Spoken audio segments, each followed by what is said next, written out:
오늘 베드로전서 1장 말씀으로 살아있는 소망으로 살자. 따라서 해봅니다. 살아있는 소망으로 살자. 사람이 세상을 살아가면서 소망을 갖는다라고 하는 것, 희망을 갖는다라고 하는 것, 기대를 갖는다라고 하는 것은 너무너무 중요합니다. 오늘 말씀에 보니까 우리를 거듭나게 하사 산 소망이 있게 하시며 살아있는 소망, 그 소망을 가지고 살자라고 하는 그러한 말씀을 보게 됩니다. 미국의 닉슨 대통령의 보좌관이었던 척 콜슨이라고 하는 그 사람이 감옥 생활을 하게 됐습니다. 감옥 생활을 하면서 이제 그 경험을 중심으로 본 어게인이라고 하는 책을 썼는데 그 내용 중에 보면 죄수들을 이렇게 쭉 유심히 살펴보니까 죄수들의 그 모습이 세 가지의 유형으로 나타나더라는 거예요. 감옥 안에서의 생활하는 사람들의 모습을 보니까 여러 형태의 모습이 있지만 전체적으로 이제 이렇게 구분을 해보니까 세 종류의 사람들의 모습이 있게 되는데, 첫째는 희망이 없는 그런 죄수들은 자기의 머리를 벽에 부딪히며 자해하고 자살을 하려고 하고 못 견디는 그런 모습들이 이제 가지고 있는 사람들이 있었고, 그리고 두 번째도 역시 희망이 없는 죄수들로 그들은 방구석에 쪼그려 앉아 있어서 고개를 숙이고 그리고 아무런 그런 이제 움직임도 없는 그런 두 부류의 사람을 발견하게 되어졌고, 세 번째 부류는 어떤 부류인가 하면 감옥에서 나갈 날을 기다리며 마당에 나가서 운동도 하고 자기가 감옥 안에서 배울 수 있는 것들을 배워가면서 이제 곧 내가 세상으로 나갈 것이다 라고 하는 기대와 소망을 가지고 사는 그런 죄수들이 전혀 다른 모습을 보였다라고 하는 거예요. 자신을 자해하고 자기 자신을 몸을 이제 망가뜨리면서 사는 그런 사람들이 있고, 내가 잘못했지만 그 잘못을 뉘우치고 다시 새 사람이 되겠다라고 하는 그런 생각을 가지고 소망을 가지고 사는 사람들은 그 감옥 안에서도 다른 모습을 보였다라고 하는 거죠. 이처럼 사람이 소망 가운데 살아간다라고 하는 것은 어떤 형편에 있든지 사람에게는 언제나 필요한 모습 가운데 하나입니다. 그래서 소망을 품은 사람은 희망이 있다라고 하는 거죠. 어떤 어려움과 환난 가운데 있다고 할지라도 소망이 있는 사람은 절망을 부여잡지 아니하고 희망을 부여잡고 살 수 있다라고 하는 겁니다. 결국에 긍정적이고 적극적인 사람들은 어둠 속에서도 빛을 바라본다라고 하는 거예요. 세상이 살만한 세상이다. 세상이 가치가 있다. 세상이 의미가 있다라고 한다면 어둠 속에서도 절망 가운데서도 희망을 바라보고 한 줄기의 빛을 바라보며 산다라고 하는 거예요. 그러나 비판하는 사람들은 빛 가운데서도 어둠을 찾으려고 한다고 하는 거죠. 우리가 어떤 삶을 살아야 마땅할까? 그리스도인들로 우리가 어떻게 살아야 잘 사는 것이다라고 이야기할 수 있을까? 여러분들, 세상에는 언제나 긍정이 있고 부정이 있습니다. 선이 있고 악이 있습니다. 그리고 오름이 있고 반대로 그름이 있습니다. 우리가 어떻게 살아야 마땅한 그리스도인의 모습을 가지고 살아갈 수 있을까? 이 베드로전서는 로마의 핍박이 다가왔을 때에 로마를 떠나서 소아시아에서 흩어져서 신앙생활을 하고 있는 성도들에게 권면한 베드로 사도의 편지입니다. 그래서 예수 그리스도 안에 있는 살아있는 소망에 대해서 설명하면서 성도는 예수 그리스도 안에서 당하는 고난 가운데서도 기뻐해야 되고 그리고 소망을 잃지 말아야 된다라고 하는 것을 말씀해 주고 있습니다. 우리가 살아있는 소망으로 살기 위해서 어떻게 해야 될까? 그 첫 번째로 우리는 예수 그리스도, 특별히 부활의 예수님을 믿기 때문에 소망 있는 자로 살아야 마땅하다라고 하는 것을 말씀해 주고 있습니다. 그래서 3절 말씀에 예수 그리스도께서 부활하심으로 말미암아 우리에게 소망이 생기게 되어졌다. 함께 읽어봅니다. 예수 그리스도를 죽은 자 가운데서 부활하게 하심으로 말미암아. 아멘. 예수 그리스도를 죽음만에서 사망 가운데서 다시 살려내셨다. 그것이 얼마나 참된 소망인가? 그것이 얼마나 영원한 소망인가? 그러한 사실을 증거하고 있는 것입니다. 그러면 성도들이 왜 예수님의 부활로 인해서 생긴 소망을 살아있는 소망, 산 소망이라고 이야기할 수 있을까? 이 부활의 사건은 그것을 믿는 자들에게 주님 생명으로 가득하게 하는 능력이 있기 때문입니다. 예수님 혼자 사셨으면 우리에게는 별 의미가 없는 거예요. 그런데 예수님의 부활이 그것이 우리에게 연결되어지고 하나님의 능력으로 우리에게 임하기 때문에 예수 그리스도의 부활의 능력이 우리에게 얼마나 참된 소망인가 그 사실을 말씀해 주고 있는 것입니다. 그래서 우리는 그 능력 안에 있을 때에 절망 가운데 빠지지 아니하고 우리는 담대하게 설 수 있다라고 하는 거죠. 그래서 우리는 죽은 소망이 아니라 살아있는 소망이다. 세상을 살아가면서 살아있는 소망을 가지고 살아갈 수 있기를 예수님의 이름으로 축원합니다. 죽은 나무에 있는 여러분들은 매일매일 물을 갖다 줘도 죽은 나무는 변화가 없는 거예요.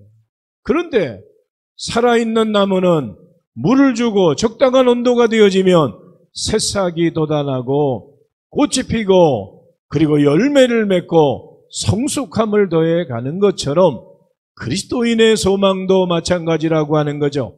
오늘 베드로 사도는 오늘 이제 믿음의 지체들에게 고난과 환난과 어려움 가운데 있다고 할지라도 죽은 소망 부여잡지 말고 살아있는 소망, 부활로 우리에게 영원한 참된 소망을 주시는 예수 그리스도 안에 살아가라고 권면하고 있는 것을 보게 됩니다.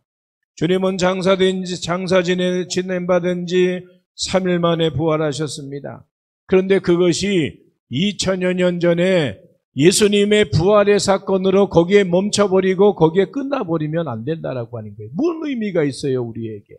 그 역사적인 사건일 뿐이지. 그건 우리에게 큰 의미가 없는 거예요. 그런데 예수 그리스도의 부활이 곧 나의 부활이 되어진다라고 할 때에 이것은 엄청난 하나님의 놀라운 은총 가운데 하나다라고 하는 것을 우리는 믿고 감사할 수 있는 것입니다. 그래서 예수 그리스도 주님의 부활이 내 삶 속에서 이루어지는 삶을 살아갈 때에 우리는 세상의 어떤 상황 가운데서도 담대한 신앙을 소유할 수 있는 줄로 믿습니다. 우리가 어떤 환경 가운데서도 주님과 동행함으로 인하여 부활의 예수 그리스도와 함께함으로 인하여 살아있는 소망을 가지고 살아갈 수 있기를 예수님의 이름으로 축원합니다. 두 번째, 우리는 살아있는 소망으로 살아가는데 왜 우리가 살아있는 소망으로 살아야 되는가? 우리에게는 영원한 기업을 약속하셨기 때문이다라고 하는 거예요. 예수 그리스도 안에서 하나님의 능력으로 우리에게 영원한 소망을 약속했기 때문이라고 하는 거죠. 고린도전서 15장 19절 말씀에 이렇게 부활장에서 이렇게 우리에게 말씀해 주고 있습니다. 함께 읽어봅니다. 만일 그리스도 안에서 우리가 바라는 것이 다만 이 세상의 삶뿐이면 모든 사람 가운데 우리가 더욱 불쌍한 자이리라. 아멘. 천국에서 얻을 영원한 기업에 대한 소망이 없다라고 한다면 그리스도인들이야말로 세상 가운데 가장 불쌍한 사람들이라고 하는 거예요. 다른 사람들은 오늘부터 금요일, 토요일, 주일까지 다른 사람들은 세상 가운데 즐거움을 찾아서 육신의 쾌락을 찾아서 산으로 들러 바다로 그렇게 가는데 오늘 우리는 이 시간에 성전에 나와서 예배하고 있다. 우리에게 영원한 소망이 없고 우리에게 하나님의 확신과 능력이 없는 삶을 살아간다라고 한다면 하나님의 분명한 영원한 약속이 없다라고 한다면 지금 우리가 무슨 일을 하고 있는 거예요? 우리의 행함이 아무런 감각도 없는 무감각한 그런 어떤 종교적인 행위라고 한다면 그것이 무슨 의미가 있느냐라고 하는 거죠.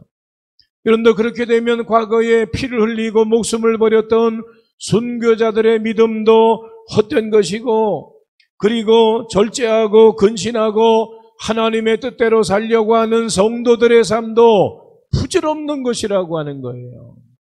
그 얼마나 바보 같은 짓이에요. 그런데 결코 우리의 믿음과 신앙 안에는 결코 우리는 하나님의 약속이 변질되지 아니하는 하나님의 약속이 있기 때문에 우리가 그 약속을 믿고 걸음걸음 믿음으로 달려가고 있는 줄로 믿습니다. 그래서 주님께서 우리에게 어떤 약속을 하셔요? 썩지도 않고 더럽지도 않고 쇠하지도 않는 기업을 내가 너희에게 줄 것이다 라고 말씀하고 있습니다.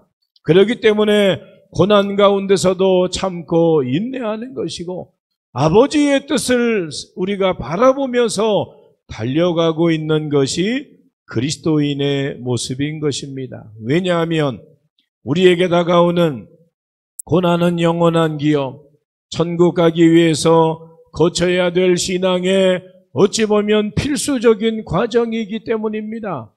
우리가 예수 믿는 것 때문에 다가오는 크고 작은 어려움과 시련과 고통의 문제가 있잖아요. 그게 영원한 하나님의 나라를 가기 위한 그런 연단과 훈련의 과정이다라고 생각할 때에 오늘 우리는 하나님의 약속을 부여잡고 달려갈 수 있는 줄로 믿습니다. 우리에게 영원한 기업이 보증되었으니 예수 그리스도 안에서 이제 우리가 참된 소망을 가지고 달려갈 수 있기를 예수님의 이름으로 축원합니다. 세 번째로 살아있는 소망으로 살아가기 위해서는 우리에게는 금보다 귀한 믿음이 있기 때문입니다. 금보다 귀한 믿음. 오늘 7절 말씀 성경 보시고 다 같이 7절 말씀 읽어봅니다. 너희 믿음의 확실함은 불로 연단하여도 없어질 금보다 더 귀하여 예수 그리스도께서 나타나실 때에 칭찬과 영광과 존귀를 얻게 할 것이니라. 아멘. 요새 금한 돈이 얼마나요? 금한 돈이 요새 얼마예요?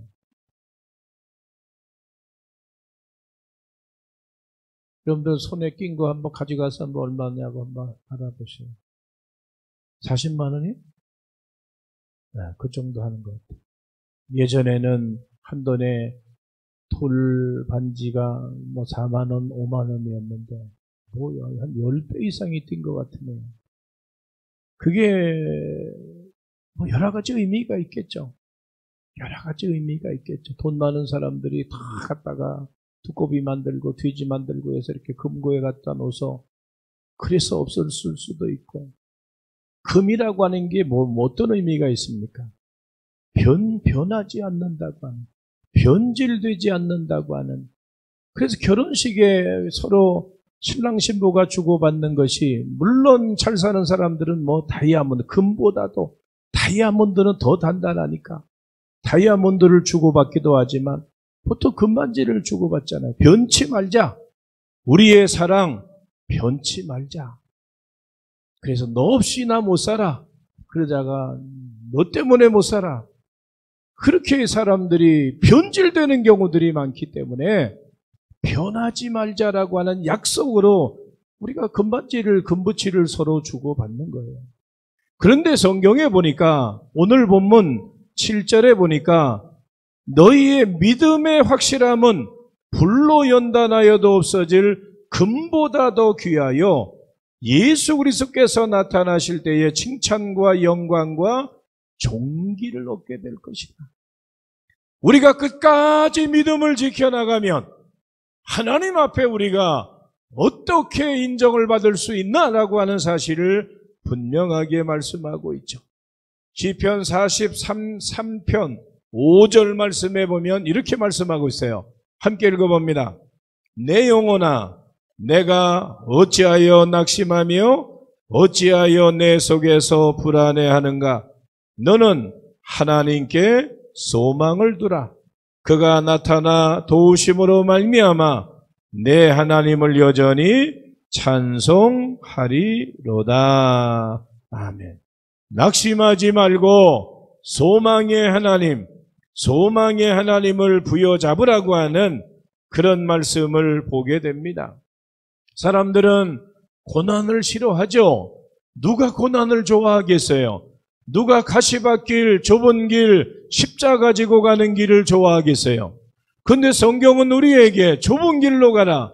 그 길이 골고다 길이다. 십자가 지고 가야 된다라고 하는 것을 주님께서 말씀하고 계시는데, 오늘 우리는 바로 이제 이 고난을 이겨내고 견뎌내야 되는 것이 우리 믿는 자들에게 반드시 있어야 되는 것이고, 오히려 적극적으로 그 고난과 어려움을 극복하기 위해서 힘쓰고 노력해야 된다라고 하는 사실도 말씀해 주고 있습니다. 여러분들, 그런 면에서 우리가 신앙생활 하면서 다가오는 크고 작은 어려움과 환난의 문제, 오늘 우리는 금보다 귀한 믿음을 통하여 그 모든 것들을 이겨나갈 수 있기를 원합니다. 여러분, 때로는 고난은 하나님의 백성들을 훈련하시고 연단하시는 도구로 사용할 때가 있어요. 이스라엘 백성들을 광야의 여정 가운데 그들을 연단하시고 훈련하셔서 정말로 금보다 귀한 믿음을 가진 자들이 가나안 땅에 들어가게 하셨던 사실과 마찬가지로 지금도 우리의 신앙은 마찬가지라고 하는 거죠. 그렇기 때문에 오늘 우리는 바로 이제 이렇게 믿음 안에서 바로 이제 그 변하지 않는 이렇게 만들어진 믿음의 가치는 금보다 귀한 것이다라고 하는 것을 말씀해 주고 있습니다. 우리가 이것을 이해한다면 고난, 예수 믿는 것 때문에 다가오는 크고 작은 어려움과 고난과 시련의 문제, 원망하고 불평하기보다는 소망을 잃어버리지 않는 신앙의 자세가 우리에게 필요한 줄로 믿습니다. 성경에 예수님이 직접 칭찬했던 금보다 귀한 믿음의 사람들이 여러 명 등장하는데, 그 중에 이제 대표적인 사람이 있습니다. 한번 우리 성경 두 곳만 찾아보겠습니다. 마태복음 8장 말씀을 찾아봅니다. 마태복음 8장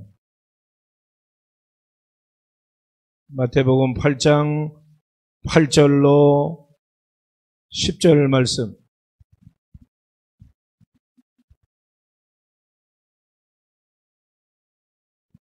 마태복음 8장 8절로 10절 말씀. 다 같이 읽어봅니다. 백부장이 대답하여 이르되 주여 내 집에 들어오심을 나는 감당하지 못하겠사오니 다만 말씀으로만 하옵소서. 그러면 내 하인이 낫게 싸움나이다. 나도 남의 수하에 있는 사람이요 내 아래에도 군사가 있으니 이더러 가라 하면 가고 저더러 오라 하면 오고 내 종더러 이것을 하라 하면 하나이다.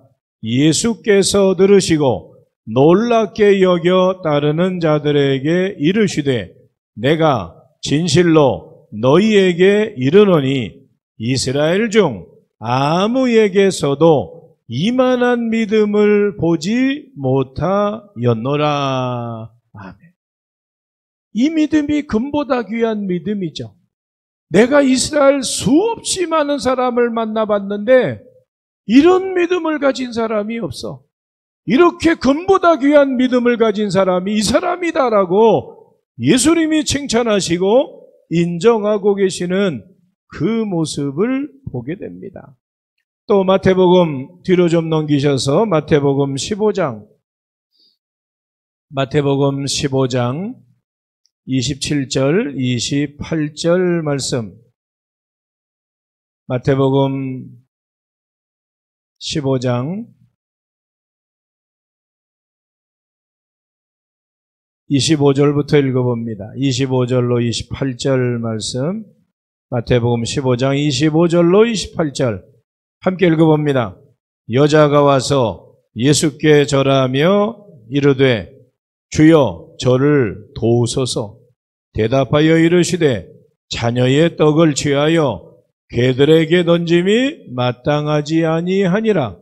여자가 이르되 주여 올소이다마는 개들도 제 주인의 상에서 떨어지는 부스러기를 먹나이다 하니 이에 예수께서 대답하여 이르시되 여자여 내 믿음이 크도다.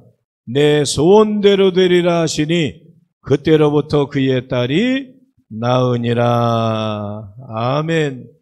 여자여 내 믿음이 크도다. 여자여 내 믿음이 크도다. 내 소원대로 되리라. 그때로부터 그의 딸이 나았다라고 말씀합니다. 주님 하신 말씀이 맞습니다. 개들도 주인의 상에서 떨어지는 부스러기를 먹지 않습니까? 주님, 저에게도 부스러기 같은 은혜를 더하여 주옵소서. 그렇게 이 여인이 예수님에게 간구했을 때에 내 믿음이 크다라고 칭찬하시며 내 소원대로 될 것이다 라고 말씀하셨습니다. 이런 믿음이 금보다 귀한 믿음이라고 하는 거예요. 살아있는 소망을 가진 사람들은 이런 금보다 귀한 믿음을 소유하고 살아가야 된다라고 하는 것을 분명하게 우리에게 말씀해 주고 있는 것입니다. 왜 성도는 고난 중에도 소망을 잃지 말아야 되는가? 우리는 부활의 주님을 믿기 때문입니다. 우리에게는 영원한 기업이 약속되어 있기 때문입니다. 그리고 우리는 금보다 귀한 믿음을 가지고 살아가는 자들이기 때문입니다. 우리가 이런 살아있는 소망, 영원한 소망을 가지고 살아갈 수 있기를 원합니다. 그래서 예수 그리스도를 그 믿는 믿음이 형식적인 믿음이 아니고 살아있는 믿음을 통해, 여러분도 살아있는 거는 자꾸 변화되는 거예요. 장미 줄기 하나 잘라가지고 땅에 꽂아 놓으니까요, 싹이 조금씩 올라와요. 살아있는 건 자꾸 새로워지고 변화되어지는 거예요.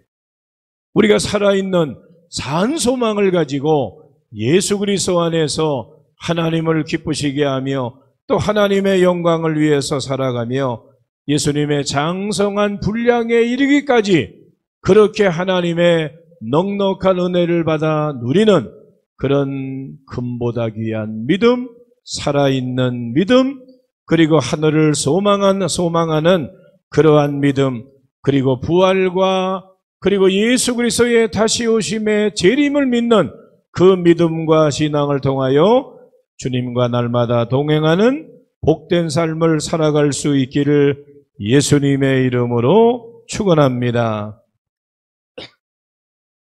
기도하겠습니다. 하나님 감사합니다. 오늘 주의 베드로 사도의 말씀을 통하여 우리가 산 소망, 살아있는 소망, 움직이는 그 소망을 가지고 살아가야 되는 것이 그리스도인들의 모습이다라고 하는 것을 오늘 말씀을 다시 한번 저들이 묵상합니다. 하나님, 우리가 세상 가운데 어떤 틀과 형식과 자신의 어떤 그런 가치 기준에 맞는 그 신앙이 아니라 하나님을 기쁘시게 하고 영화롭게 하며 또 하나님의 영광을 위해서 우리가 가져야 되는 살아있는 소망이 무엇인가? 부활의 주님, 그리고 부활하셔서 우리에게 참된 영원한 소망을 주셨고 또 오늘 우리는 이제 영원한 기업을 우리가 확신하고 담대함으로 살아가며 금보다 더 귀한 믿음을 소유하여서 변질되지 아니하고 변함이 없게 하시고 언제 어느 때 어느 상황에서도 그 자리에 변함없는 신앙의 모습으로 우리가 영원한 소망을 가지고 살아갈 수 있는 하나님 자녀의 모습이 우리 모두에게 이어지기를 원합니다. 하나님 우리 모두의 한 사람 한 사람을 세우시고 붙잡아 주시고 사용하여 주시고 영원한 소망 가운데 살아있는 소망 가지고 살아갈 수 있도록 인도하여 주옵소서. 감사드리며 예수님의 이름으로 기도하옵나이다. 아멘.